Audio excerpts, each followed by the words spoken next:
বন্ধুরা, তপন লাইফস্টাইলে সবাইকে স্বাগত জানাই। আজকে 34 সাইজ ব্রা কাট ব্লাউজ কীভাবে সেলাই করতে হয় সেটা আমি দেখাবো। আমি আগে থেকেই পিসের সাথে লাইনিংটাকে সেট করে নিয়েছি। আপনারা ঠিক আমি যেভাবে সেলাই করছি এইভাবে সেলাই করবেন। বড় দিকটা পিছন দিকে দিয়ে ছোটো মুখটা সামনের দিকে থাকবে। বিপ পিসের সাথে টেকিং পিসটা আমি জুড়ে নিচ্ছি। প্রতিটা সেলাই আমি পাকা সেলাই দিয়ে নেব।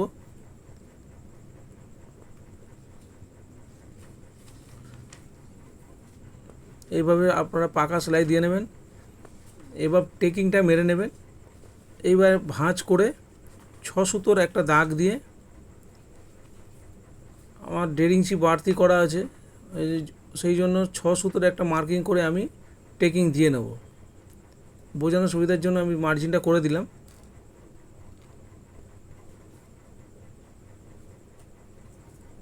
টেকিংটা এইভাবে দিয়ে নিলাম। সেমভাবে আর একটা টেকিং পিস আর বি পিস জুড়ে নেব।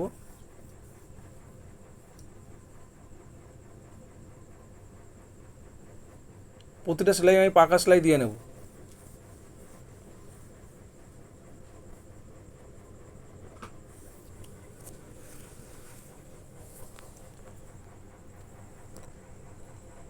সেমভাবে এটাতেও আমি টেকিং মেরে নেব। বন্ধুরা, এই সময় সামনে পুজো আছে, কাজের প্রচুর প্রেশার। কাটিং ভিডিওটা আমি শীঘ্রই দেখিয়ে দেবো কীভাবে কাটিং করতে হয়।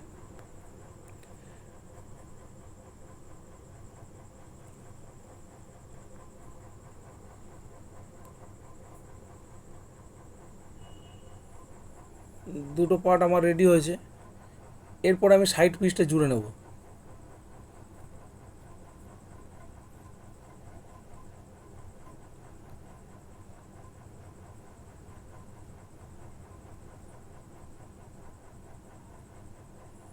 এইভাবে সাইড পিসটা আমি জুড়ে নেব।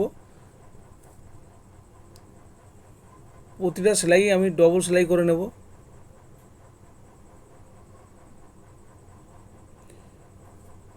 রেডিমেড কাজে সিঙ্গেল সেলাই হয়, এগুলো ফিটিংস ব্লাউজ রেডিমেড নয়, সেই কারণে মাপ নিয়ে বানানো, সেই কারণেই এগুলোকে ডবল সেলাই দিয়ে নিচ্ছি আমি।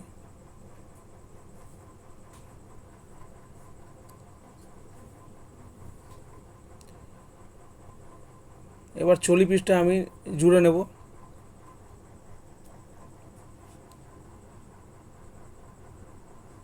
চলি পিসের বড় দিকটা সামনের দিকে হয়, ছোট দিকটা পেছন দিকে যায়। ভালো করে লক্ষ্য করবেন, আমি যেভাবে সেলাই করছি এইভাবে সেলাই করলে কোনো সমস্যার মধ্যে পড়তে হবে না, দারুণভাবে ফিটিংস হবে।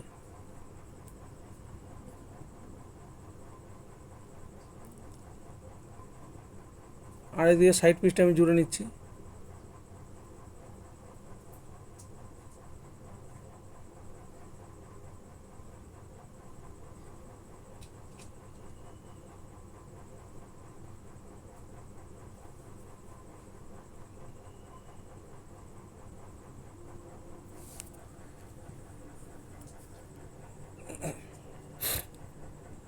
দুদিকে সাইড পিসটা আমার জোড়া হয়ে গেল।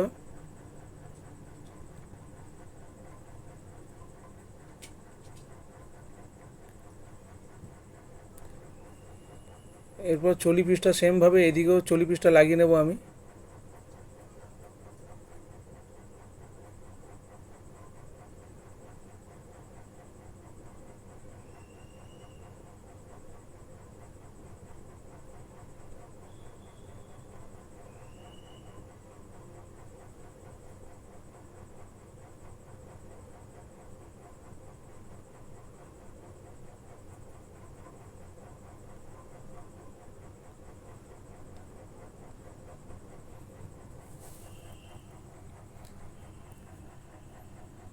জুড়ে নিয়েছি। এবার দুটো পার্ট সেম হলো কি না মেজারমেন্ট আমি দেখে নেব। প্রতিটা পয়েন্ট সমান হতে হবে। দেখুন, আমি এইভাবে পয়েন্টগুলো মিলিয়ে নেব। এদিকে ছোট বড় হলো কিনা সেটাও আমি দেখে নেব। সব ঠিকঠাক আছে। এবার আমি ওভারলক করে নিয়েছি। চাপ মারার আগে ইন্টারলকটা করে নিতে হবে। কীভাবে ইন্টারলক করতে হয় সেটাও আমি পরে দেখিয়ে দেবো। এইভাবে রেডি করার পরে আগে ইন্টারলক করে তারপরে এই চাপ সেলাইটা মারতে হয়।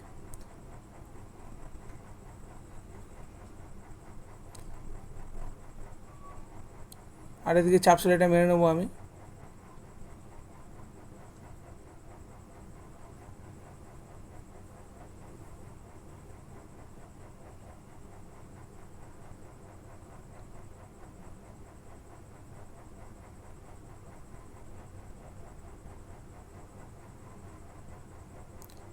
চাপ সেলাই মেরে নেবার পরে সাইড থেকে আরেকটা দূর থেকে সেলাই দিয়ে নিলাম আমি। 2 সুতোর গ্যাপে আরেকটা সেলাই দিয়ে নিলে এটা দেখতে ভালো লাগে।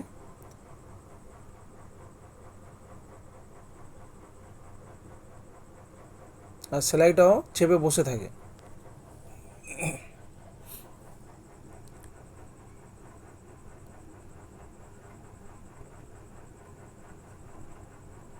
এবার আমি বুক পট্টি করে লাগিয়ে নেবো।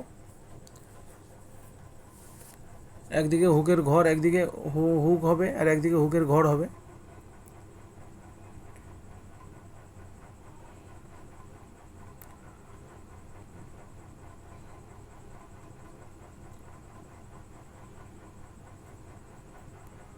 বন্ধুরা, যেটা এটা হবে হুকের হুক লাগবে এইদিকে।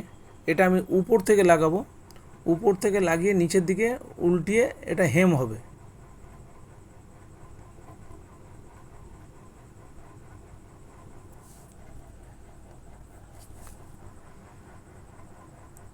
উপর থেকে লাগিয়ে নিলাম। একটা চাপ সেলাই দিয়ে নেবো আমি।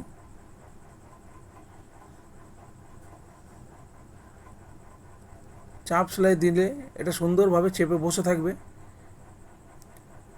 আমি আরেকটা এখান থেকে যেটা হেম হবে সেটা সেলাই দিয়ে নিচ্ছি, হেম করতে সুবিধা হবে। এক্সট্রা কাপড়টা আমি কেটে ফেলে দেবো।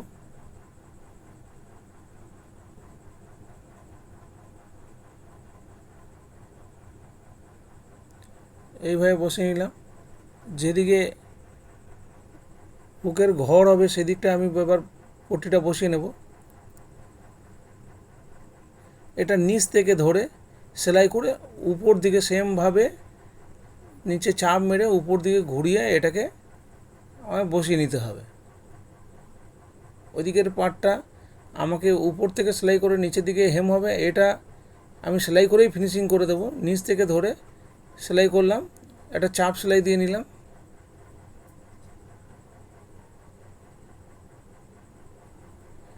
এবার উপর দিকে ভাঁজ করে একটু চওড়া রাখতে হয় এইটা।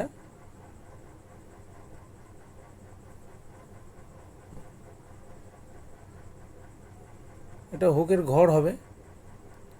পরপর 3টে সেলাই মেরে নেবো আমি।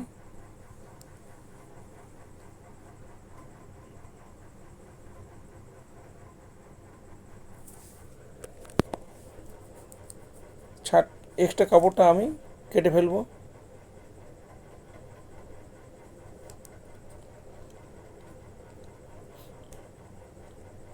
এবারে হেম পট্টিটা আমি লাগিয়ে নেব।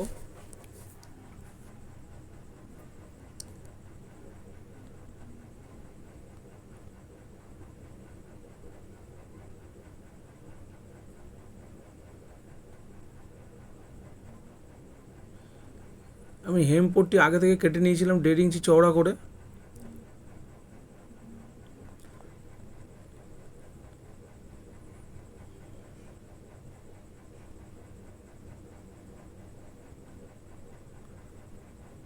আর একদিকেও হেম পট্টি লাগিয়ে নিচ্ছি সেমভাবে।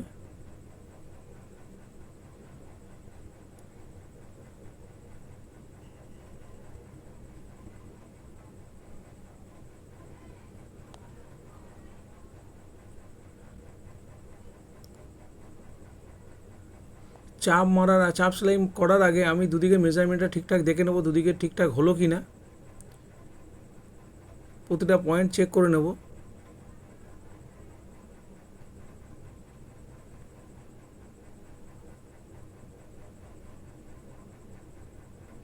এইভাবে পয়েন্টগুলো চেক করে নিতে হয়। এইভাবে চেক করলে পয়েন্ট কোনো 19-20 হবে না। আমার ঠিকঠাক আছে। এবার আমি চাপ সেলাই মেরে নেব।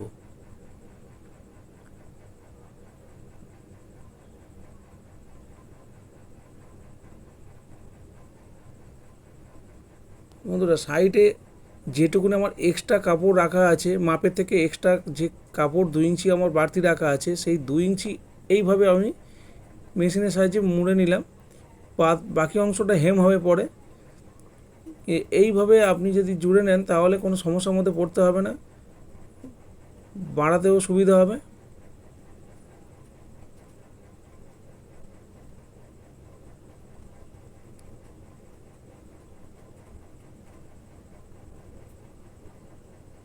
ঠিক সেমভাবে এদিকেও আমি একটুখানি মেশিনের সাহায্যে এক্সট্রা কাপড়টা আমি মুড়ে নিলাম। দুদিকের পার্ট মুড়তে খুব সুবিধা হবে, জয়েন্ট করতে সুবিধা হবে।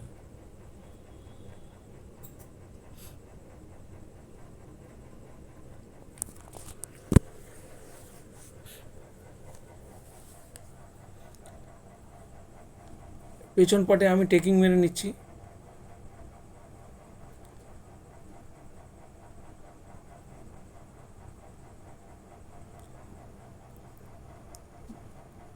চার ইঞ্চি উপর থেকে 4 ইঞ্চি আমি উপর থেকে এটা টেকিংটা মেরে নিচ্ছি।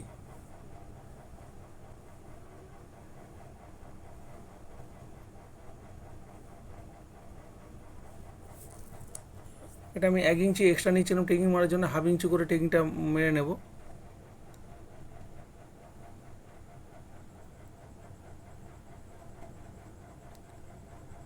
প্রতিটা সেলাই আমি ডবল সেলাই করে নিচ্ছি।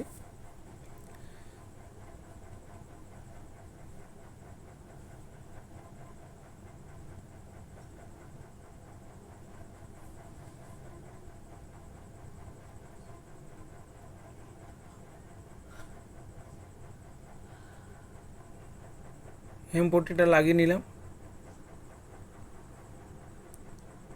এটাকে চাপ সেলাই দিয়ে নেব।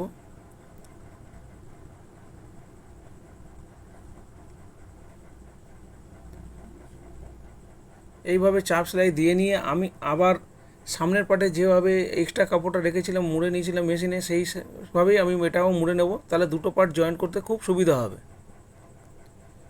এইভাবে কাজ করলে কাজের কোনো কমপ্লেন হবে না, বাড়াতে বা ছোট করতে খুব সুবিধা হবে।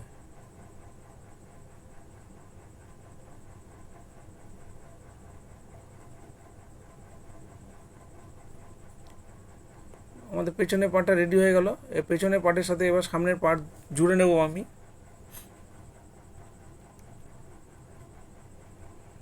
এটাকেও আমি ডবল সেলাই দিয়ে নেব।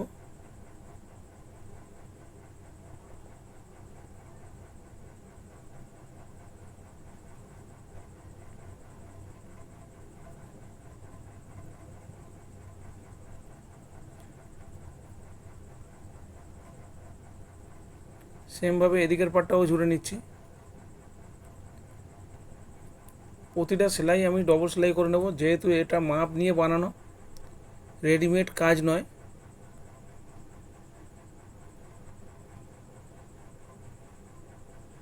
দুটো পার্ট দেখুন আমি সেলাই করে নিয়েছিলাম এই কারণে। এবার যেটা আমার বাড়তি কাপড় আছে সেই কাপড়টা আমি মেজারমেন্ট করে নিচ্ছি। বাড়তি কাপড়টা আমি বাদ দিয়ে নিয়ে চক দিয়ে দাগ দিয়ে নিয়ে আমি এটা সেলাই করে নেব।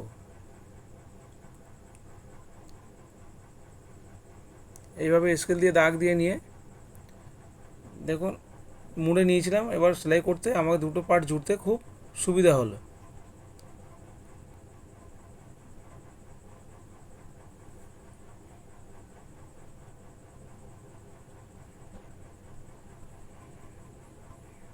এক্সট্রা যে কাপড়টা হলো সেটা আমি কেটে বাদ দিয়েছি। অনেক সময় কাপড় ছোট বড় হয়।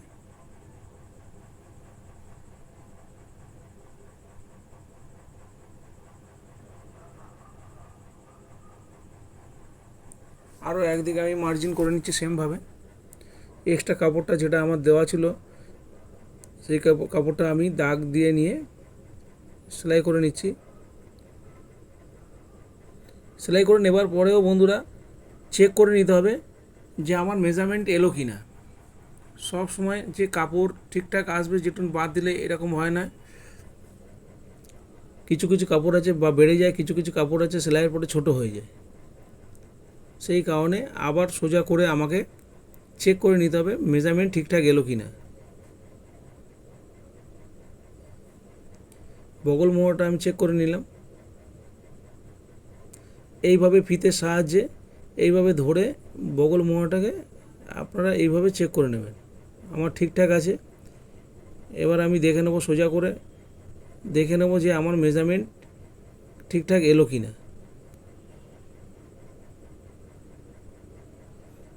ছাতি কোমর দুটোই দেখে নিতে হবে আমার।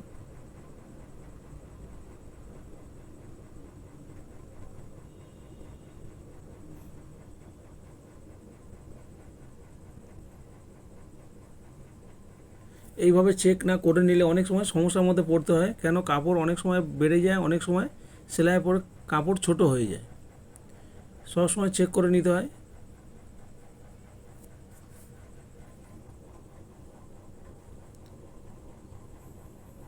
আমার ছাতি ঠিক আছে।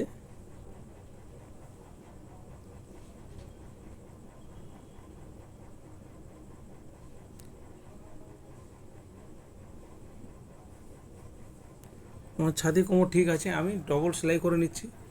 এক্সট্রা সাইড থেকে এক্সট্রা আমি সেলাই দিয়ে রাখছি, কারণ যদি কোনো কারণে টাইট হয় সেটা আমার বাড়াতে সুবিধা হবে। সামনের সেলাইটা সিঙ্গেল রেখেছি, পরের সেলাইটা আমি ডবল সেলাই দিয়ে নিয়েছি। এবার এই কাপড়টা এইভাবে সুন্দর করে ভাঁজ করে নিয়ে সেলাই করে দেবো, তাতে ফিনিশিংটা ভালো হবে, সুতো উঠবে না।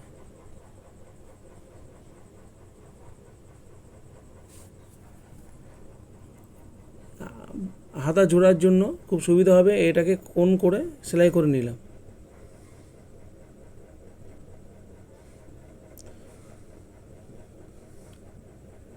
এক্সট্রা কাপড় কেটে নিয়েছিলাম, লাইলিনের সাথে কাপড়টা আলাদা হয়ে গেছিলো, সেলাই করে আমি বসিয়ে নিলাম। এটাও সেমভাবে আলাদা হয়ে গেছিলো, এটাও সেলাই করে আমি বসিয়ে নিচ্ছি।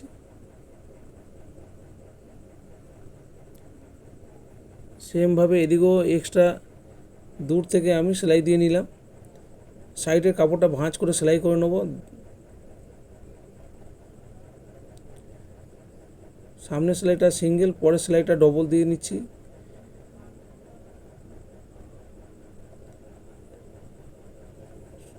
এবার এইভাবে ভাঁজ করে সেলাই করে নিলে ফিনিশিংটা খুব ভালো লাগবে।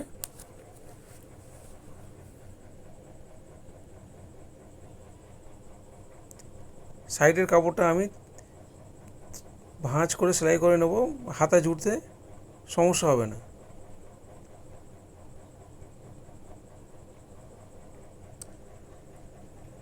উপরে যে জয়েন্টটা করেছিলাম সেটাকে আমি ওভারলক করে নেব, ওটা ইন্টারলক করে নিলে দেখতে ভালো হয়, সুতোও উঠে না।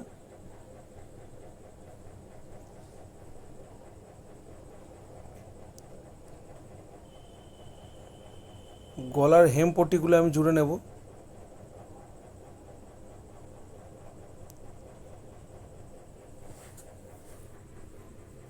বন্ধুরা, এগুলো সব আমি আগে থেকেই কেটে রেখেছিলাম। কীভাবে ব্রা কাট ব্লাউজ কাটিং করতে হয় আমি খুব তাড়াতাড়ি ভিডিও দিয়ে দেব।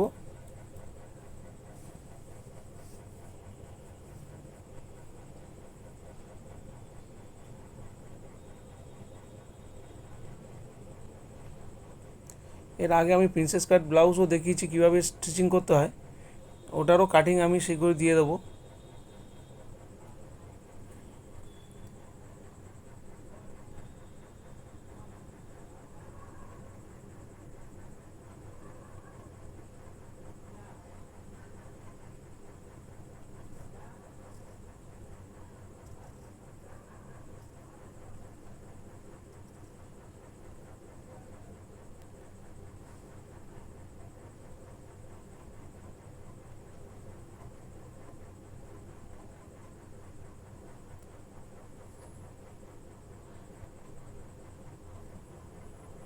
হেম পট্টিটাও আমি এইভাবে লাগিয়ে নিচ্ছি।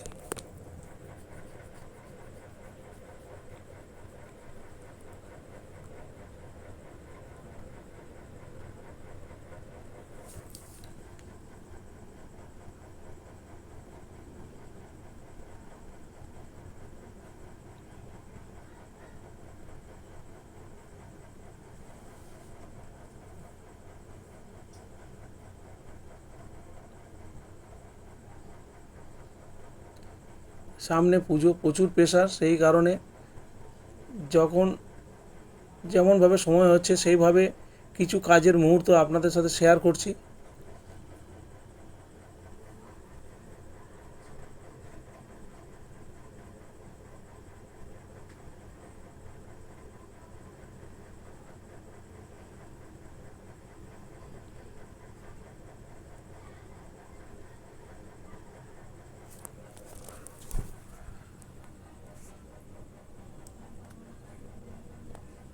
হেমপট্টি লাগানো আমার কমপ্লিট হয়ে গেছে। এবার ছোটো ছোটো কাঠ লাগিয়ে নিতে হবে। আপনারা ছোটো ছোটো কাঠ লাগিয়ে নেবেন, না হলে হেমপট্টি ঘুরবে না। আর হেমপট্টি যখনই কাটতে হয় এটা ট্যারচা পট্টি কাটতে হয়, সোজা পট্টি কাটলে কোনো দিনই ঘুরবে না। হেমপট্টি সবসময় ট্যারচা কাটতে হয়।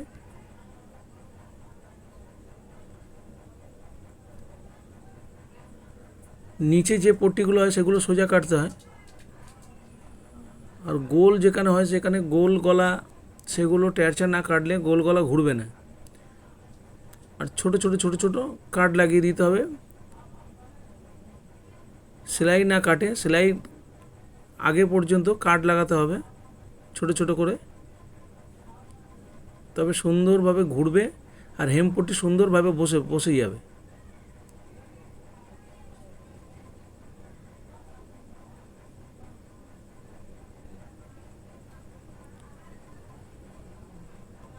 এবার আমি চাপ সেলাই দিয়ে নেব।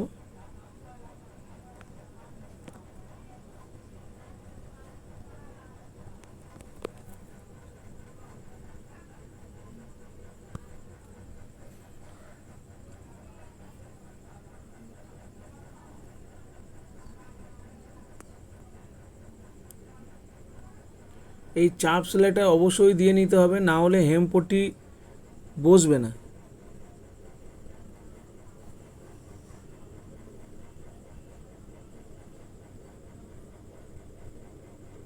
চাপ সেলাই দিয়ে নিয়েছি,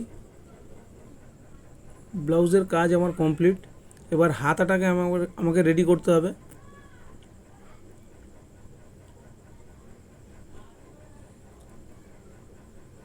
হাতার লাইলিনটা আমার পারফেক্ট কাটা, কাপড়টা বাড়তি করে কাটা। আগে লাইলিন কেটে নিয়েছি, তারপরে লাইলিন ফেলে কাপড় কেটেছি বাড়তি করে। লাইলিনটাকে আমি বসিয়ে নিচ্ছি। এটা সোজা দিকে সেলাই করে নিতে হবে, সোজা দিকে বসিয়ে কাপড়ের উপরে বসিয়ে সেলাই করে পাল্টি করে নিলেই উল্টো দিকে চলে যাবে। এবার একটা চাপ সেলাই দিয়ে নেব আমি। এই চাপ সেলাইটা লাইলিনের উপর থেকেই হবে।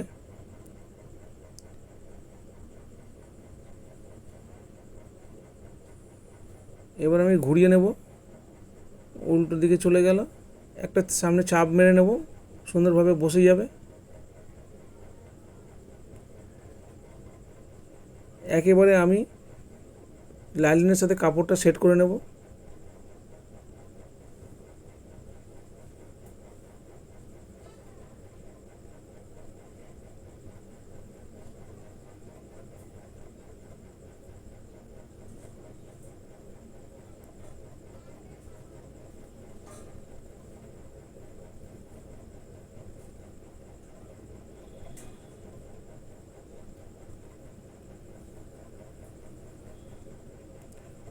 কাপড়ের সাথে লাইনিংটা বসে নিয়েছি, এবার এক্সট্রা কাপড়টা আমি ছেটে নিচ্ছি।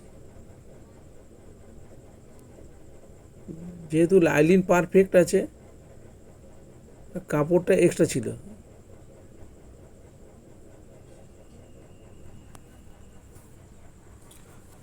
সবসময় এইভাবেই কাটবেন, লাইলিন পারফেক্ট কাটবেন আগে থেকে, তার উপরে ফেলে কাপড় এক্সট্রা রাখবেন, না হলে সেলাই করতে গেলে সমস্যার মধ্যে পড়তে হবে। একদিকের হাতাটা রেডি করলাম, সেমভাবে আরেকটা হাতাও রেডি করে নিচ্ছি। চাপ সেলাই দিয়ে নিয়ে সেমভাবে পাল্টি করে নিয়ে বসিয়ে নেব।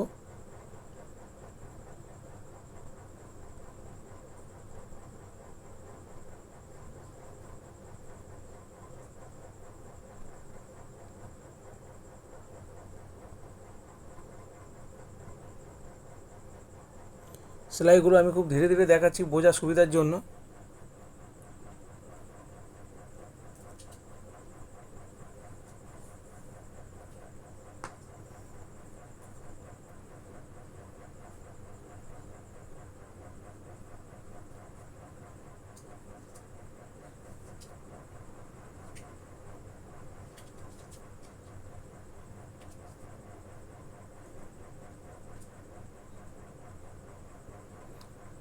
এটারও এক্সট্রা কাপড়টা আমি ছেটে নিচ্ছি।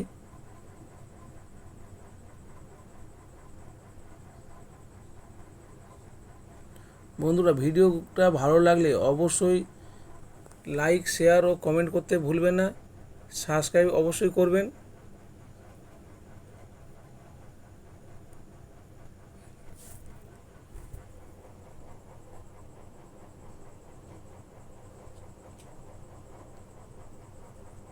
নোটিফিকেশান বেলটা অবশ্যই অন করে রাখবেন, না হলে আমি যখন ভিডিও ছাড়বো পৌঁছাবে না আপনাদের কাছে। দুদিকের পার্ট রেডি করে নিয়েছি। আমি হাতা কাটিং করার সময় শেপ দিইনি, শেপটা আমি এখন দিয়ে নেব।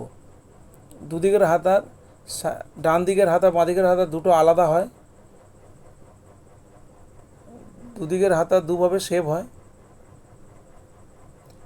আমি এইভাবে আমার বগল মোড়া জামাতে যেভাবে ছিল সেইভাবে ফিতেটা আলগা অবস্থায় ধরে নিয়ে এখানেও যে মেজারমেন্ট ওখানে হয়েছিল সেই মেজারমেন্টে আমি দাগ দেবো এখানে, আর মুহুরিতে আমি দাগ দিয়ে নেব। এইভাবে মুহুরিটা দাগ দিয়ে নিলাম। যা আপনাদের মুহুরি হবে সেই মুহুরিতে দাগ মেজারমেন্ট নেবেন। আর বগল মোড়া কাপড়ে যেভাবে ফিতে ধরে নিয়েছিলাম দেখে সেইভাবে হাতার মধ্যেও এইভাবে দেখে নিতে হবে। দেখে নিয়ে সেখানে চকের সাহায্যে দাগ দিয়ে একটু হালকা শেপ দিয়ে এটাকে মার্জিন করতে হবে। এইভাবে শেপ স্কেলের সাহায্যে মার্জিনটা করে নেব আমি।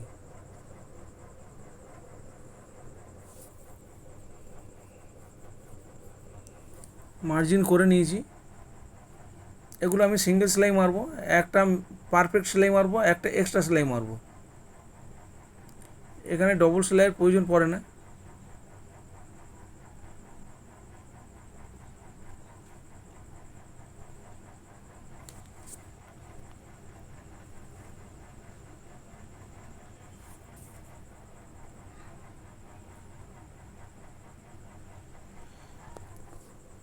পিসের সাথে লাইলিন কিভাবে কাটিং করে জুড়তে হয় সেটাও দুটো পার্ট বসাতে হয়। অনেকে পারে না, ছুঁচের সাহায্যে বসায়, কিন্তু মেশিনে খুব ইজিভাবে বসানো যায়। আমরা দেখিয়ে দেবো পরে ভিডিও করে যে কীভাবে এই দুটো পার্ট একসাথে জুড়তে হয়। আমি শেপ দিয়ে নিচ্ছি, এদিকের পার্টটা শেপ দিয়ে নিলাম, আরেক দিকের পার্টটা আমি এইভাবে শেপ দিয়ে নিচ্ছি। 1/2 ইঞ্চি শেপ দেবো আমি।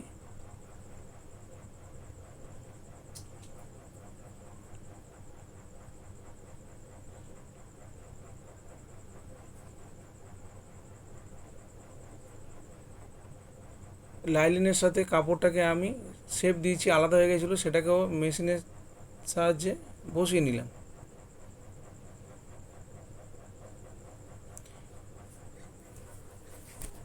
জামার মধ্যে বগলের কাপড়টা যেভাবে আমি কোণ করে সেলাই করে নিয়েছিলাম, হাতার মধ্যে সেভাবে কোণ করে সেলাই করে নিতে হবে। এইভাবে সেলাই করে নিলে তাহলে দুটো পার্ট জুড়তে গেলে কোনো সমস্যার মধ্যে পড়তে হবে না। হাতা রেডি হয়ে গেছে, দুদিকের পার্ট। হাতাটাকে সোজা করে নিচ্ছি আমি। হাতাটাকে সোজা রাখবো, আর জামার কাপড়টা উল্টো অবস্থায় আমি ঢুকিয়ে বগলের ভেতর দিয়ে ঢুকিয়ে নিয়ে আমি দেখবেন ভালো করে এইভাবেই ঢুকিয়ে নিয়ে হাতা জামার সাথে অ্যাটাচ করতে হয়।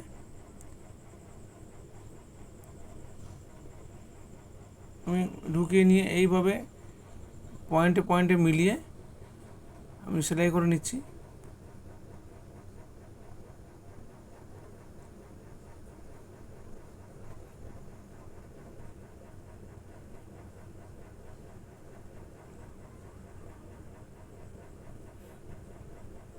এটা খুব ভালোভাবে ধরে ধরে একটু সেলাই করবেন, না হলে কাপড়ে ধরে নিলে একটু কুঁচি পড়ে যাবে।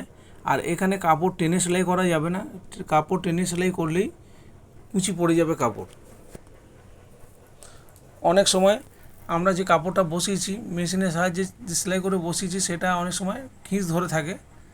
সেলাই করতে করতে সেটা দেখে নেবেন, ওটা আস্তে করে কেটে নিলেই আবার ঠিক হয়ে যাবে। শুধু সেলাইটা কেটে নিলে ঠিকঠাক হয়ে যায়। এইভাবে ধীরে ধীরে সেলাই করে ঘুরিয়ে ঘুরিয়ে ডবল সেলাই করে নিচ্ছি আমি।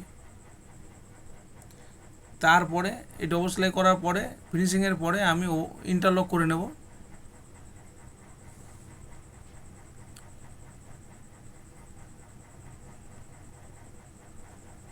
একদিকের হাতাটা রেডি করে নিয়েছি, আর একদিকের হাতাটা আমি এইভাবেই সেমভাবেই রেডি করব। কিভাবে ব্লাউজ ফিনিশিংয়ের পরে ইন্টারলক করতে হয় সেটাকেও আমি পরে দেখিয়ে দেব।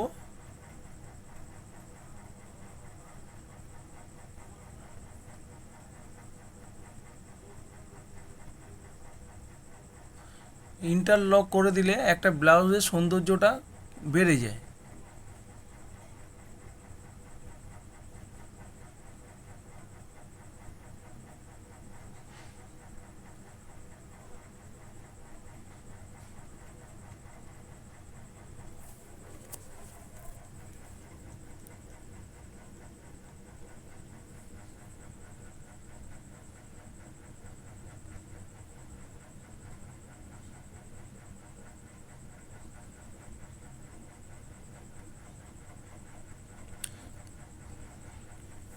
টিপ বোতামের পটিটা আগে থেকে রেডি করে নিলে হাতা যখন লাগানো হচ্ছে তখনই লাগিয়ে একসাথে লাগাতে সুবিধা হয়। আমার যেহেতু আগে থেকে রেডি করা ছিল না, সেই কারণে আমাকে পরে লাগাতে হবে।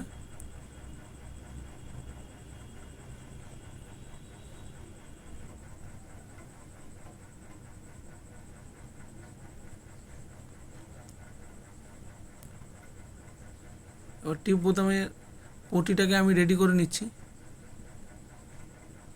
এইভাবে ভাঁজ করে মিডল বরাবর ভাঁজ দিয়ে আবার একটা ভাঁজ দিয়ে দুটো ভাঁজ করে তারপরে 4 ভাঁজ দিয়ে এটাকে আমি রেডি করে নিলাম এইভাবে।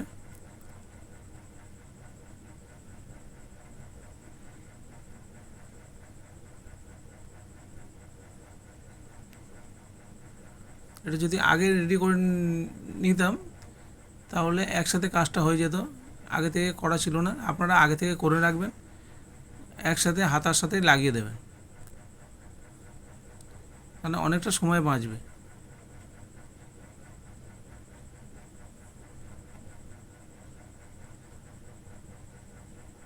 ফিনিশিং লুকটা এরকম হলো বন্ধুরা। নেক্সট ভিডিওতে দেখা হবে।